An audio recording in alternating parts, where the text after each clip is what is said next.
L'Église catholique fait mémoire de saint Nestor de Pamphylie, de saint Roméo et de bienheureux Robert d'Arbrissel. Saint Nestor de Pamphylie. Il était évêque de Magido, dans le sud de l'actuelle Turquie, quand éclata la persécution d'Eudès. Nombreux furent alors les chrétiens qui apostasièrent pour sauver leur vie. Craignant que ses fidèles n'en fassent autant, il leur conseilla de fuir et lui-même se laissa arrêter. Conduit devant le gouverneur, il s'entendit condamner. Saint Roméo. Le romantique prénom de Roméo évoque immédiatement la pièce de William Shakespeare, Roméo et Juliette.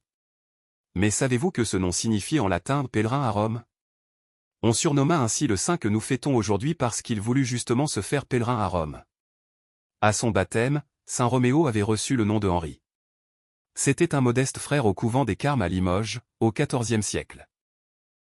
Avec un autre frère de sa communauté, il décide de faire à pied, en mendiant, un pèlerinage au lieu saint de Palestine. C'était une fameuse aventure pour l'époque. Il voulait passer d'abord par Rome, pour vénérer les tombeaux des apôtres Pierre et Paul. Bienheureux Robert d'Arbrissel. Robert d'Arbrissel naît dans le diocèse de Rennes en 1045. Après des études mouvementées, on le retrouve prêtre, puis grand vicaire dans la ville de Rennes où il se fait nombre d'adversaires. À la mort de l'évêque Sylvestre, Robert accomplit une vraie conversion, il devient ermite dans la forêt de Craon, en Mayenne. Rejoint par des disciples, il fonde une abbaye à La Roë, puis deviendra prédicateur itinérant. Impressionné par son zèle ardent à proclamer l'Évangile, le pape Urbain II le nommera missionnaire apostolique. Robert ouvre ensuite un espace spirituel, lieu de prière et de silence, formé de cabanes où vivent hommes et femmes en quête de vie parfaite. Saint Nestor de Pamphylie, Saint Roméo, bienheureux Robert d'Arbrissel, priez pour nous. Évangile. À cette génération il ne sera donné que le signe de Jonas le prophète. Gloire à toi, Seigneur. Honneur, puissance et majesté.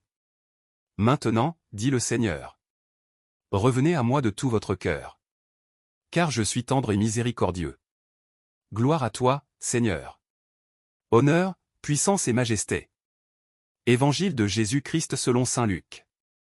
En ce temps-là, comme les foules s'amassaient, Jésus se mit à dire : cette génération est une génération mauvaise. Elle cherche un signe. Mais en fait de signe, il ne lui sera donné que le signe de Jonas. Car Jonas a été un signe pour les habitants de Ninive. Il en sera de même avec le Fils de l'homme. Pour cette génération. Lors du jugement, la reine de Saba se dressera. En même temps que les hommes de cette génération. Et elle les condamnera. En effet, elle est venue des extrémités de la terre. Pour écouter la sagesse de Salomon. Et il y a ici bien plus que Salomon. Lors du jugement, les habitants de Ninive se lèveront. En même temps que cette génération. Et ils la condamneront. En effet, ils se sont convertis. En réponse à la proclamation faite par Jonas. Et il y a ici bien plus que Jonas. Acclamons la parole de Dieu. Louange à toi Seigneur Jésus.